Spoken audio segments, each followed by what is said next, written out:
Манай гишүүн та нарыг баларсан гэж хэлсэн л бол баларсан. Хятадууд Монголын баялагын төлөө яс булаалтсан нохоо шиг химлэлдэж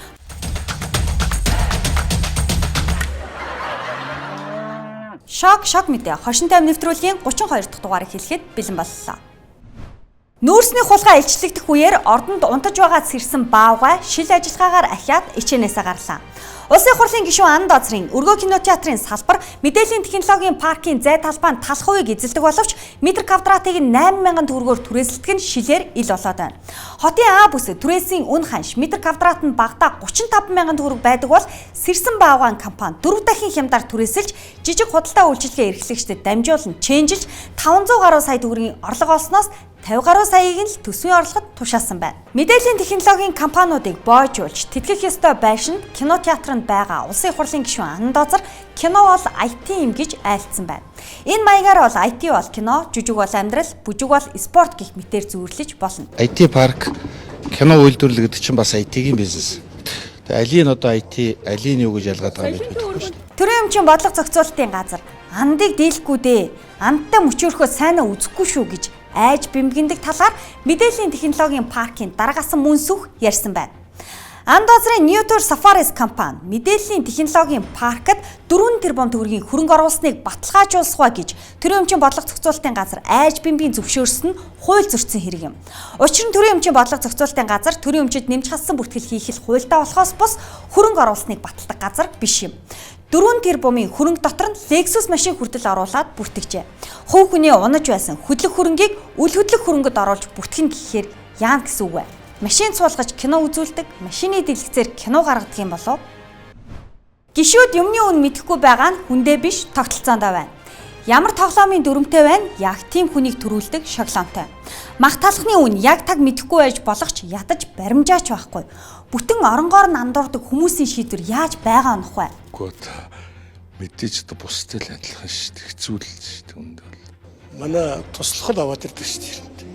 2 жил бол би ажиллаа хийгээд хүнсээр судалдаж аваагүй. Манай нөхөр л судалдаж авдаг. За энийг эхнэрээс сайнаар асуух хэрэгтэй байна. Яг эндээ хідэн гарч байгаа юм байна. 200 гаруй мянган төгрөг бол гарч байгаа байна. Би төд гэж одоо хэлэхэд бол хэцүү юм байна. Үндсэн хуулинд улсын их хурлын гишүүнийг ард түмний элч гэж заасан боловч амьдралаас тасран холдож албан тасалгааны цонхоор хаа нэг шагадаг хүмүүс ордонд суудаг болсон сонгуульд өнгөн хүчтэй байгаагаас үүдэлтэй. Улсын их хурлын нэг тойрогт 3-5 тэрбум төгрөг зарж цацаж гардаг учраас гишүүд багаар түмнүү баячуудын цуглаан уу? Улсын их хурл багаар түмэн муйн бол хотын хүн амын 60% болсон гэр хорооллын иргэн ядаж ганц удаа сонгогдсон билүү? 300 мянган малчинтай Хөдөлмөрийн Баатар Намхаа Нимбу гэдэг хүн 1992 онд сонгогдсон тохиолдол 31 жилд ганцхан байна. Прүсттэй бүхэл дунд гарын машинтай гишүүн ховор.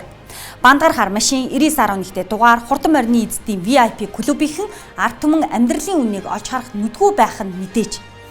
Монгол улсын иргэн төрийн байгууллагад сонгогдох эрхтэй гэдэг үндсэн хуулийн заалт өнгө мөнгөний сонгуулиа иргсэн 31 жил мөнгөтэй сонгогдох хэрэгтэй, мөнгөгүй сонгох хэрэгтэй гэмээр байдалтай өнгөрсөн.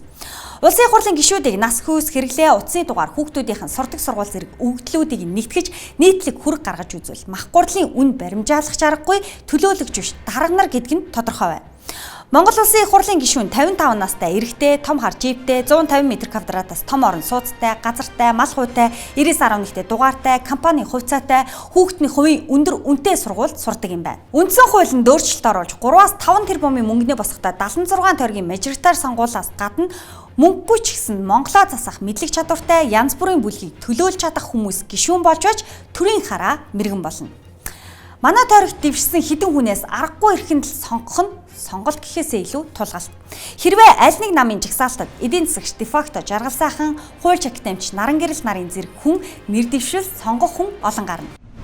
Ардын арчилсан төрийн наадамд ардын хүүхдүүд нь гарч болохгүй юм уу? Ноёны бүхэл төрүүлэх юм бол наадам хийгээд яах юм?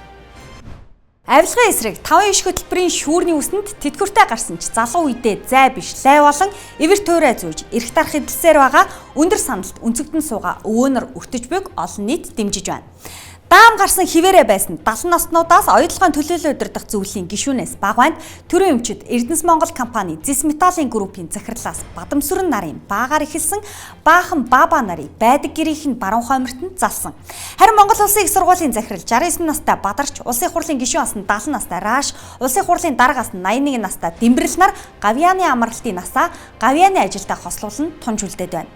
Төрийн албан хаагчийн насны дээд хязгаарыг 65 байна гэж хуульчлан зааснаас Бадарч захирал насаар хэтэрсэн. 2 гүрж таксицэн тулдаа хэдийнэ хөдлөө явчихсан галт тэрэгнээс ердөө 4 минут хоцорлоо гэж баярладаг шиг Бадарч заасан хязгаараас 4 насаар хэтэрсэн гэж боловсрол шинжилгээ ухааны сайдын хамгаалан үздсэн байж магадгүй байна. Сайдын хамгаалан өөртөө төрийн алба хаах насны дээд хязгаарт хүрч чөлөөлөгдсөн бол томилохгүй гэсэн хууль өөрийнхөө баталсан журмыг хүртэл 69 машин шиг давцэтгүүлээд 69-т Бадарчийг гараар мануйлцсан юм байна. Бадарч захирлын цалин сард 8-аас 9 сая төгрөг байна. 82 настай Дэмбэрэл гойд дэлхийн хамгийн ахмад улс төрчдийн тоонд ордог Жо Байден, Дональд Трамп нар цагаан сар хийдэг бол очиж залхахаар байна.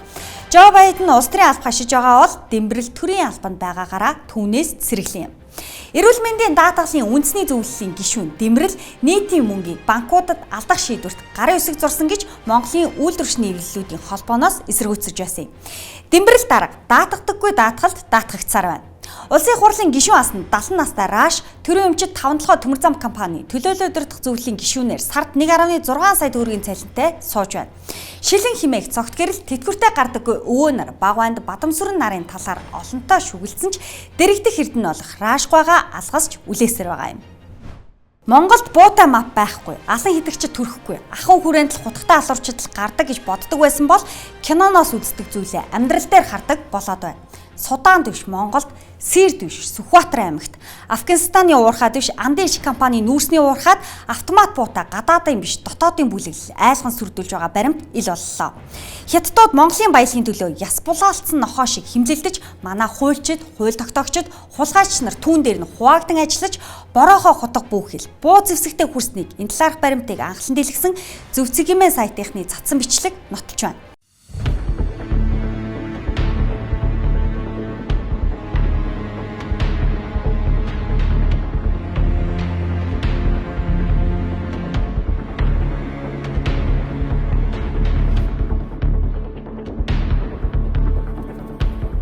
Хятадын иргэн Жэнчуан Вэндо нарын захиалгаар УК хочод алтан хуйг гихчийн бүлэг гадаадын алан хидэгчдийг автомат буугаар зэвсэглэн айлган сүрдүүлж алж талахаар занал хийснийг та харж байна. Баян цогтын уурхайн Андын иш компани 51% нь өмчлөгч хятадуудын маргаанд 49% нь төлөөлдөг Сүхбаатар аймгийн иргэдийн төлөөлөгчдийн хурал улсын хурлын гишүүн Батсуур нар хутгалтан оролцсон тухай мэдүүлгүүд ч цацагдаад байгаа юм. Монголд хууль байхгүй, дарга нарт нь мөнгө өгчгэд л болно гэж улаан цайм хилдэг гэгдэж буй хятадуудын хүлсэлсэн ирээ цэрээ алдсан эрүүгийнхнийг цагдаагийн байгууллага баривчлан шалгаж байгаа юм.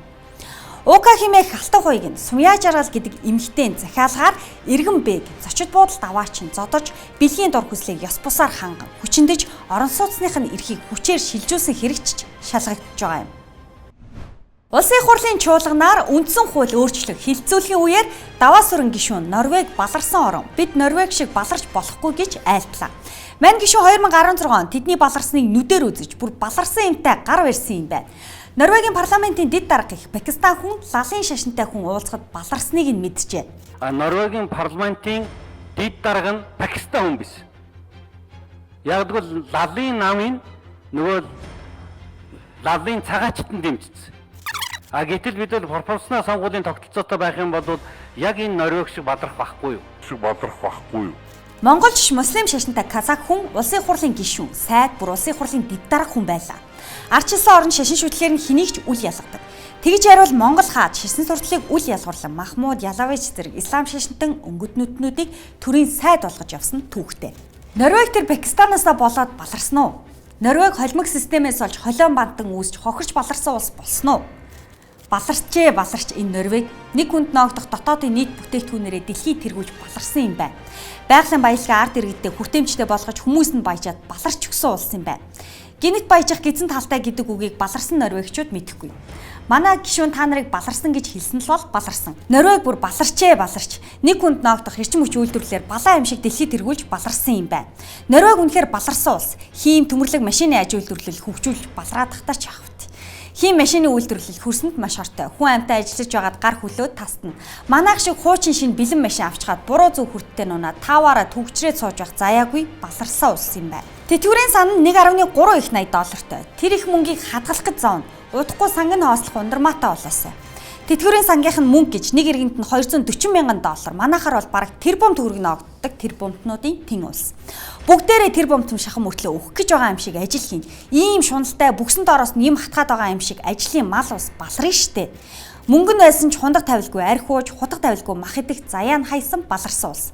Аз жаргалын индексээрээ дэлхийд эхний 6-д ордог ч гэх Пакистан даргатай юм байж тэр их алт мөнгөө хадгалах гэж маш их зовдгол хийж таарна. Баян юм байж үг дээдсээсээ өвлүүлсэн газар дэлхийнхээ баялагийг ухаж түнхэлгүй уул аваагаа тахиж хойш үедээ хадгалахын оронд олборлож, олзуурлаж тэр сайхан Норвег Тэнгэр хаангаа, тэр сайхан Норвег Тэнгис далайгаа гомдоодог балаа улс юм байна. Шок мэдээ 25 нэвтрүүлгийн 32 дахь дугаартай хамт байсан эрхэм үзэгч та бүхэндээ баярлалаа.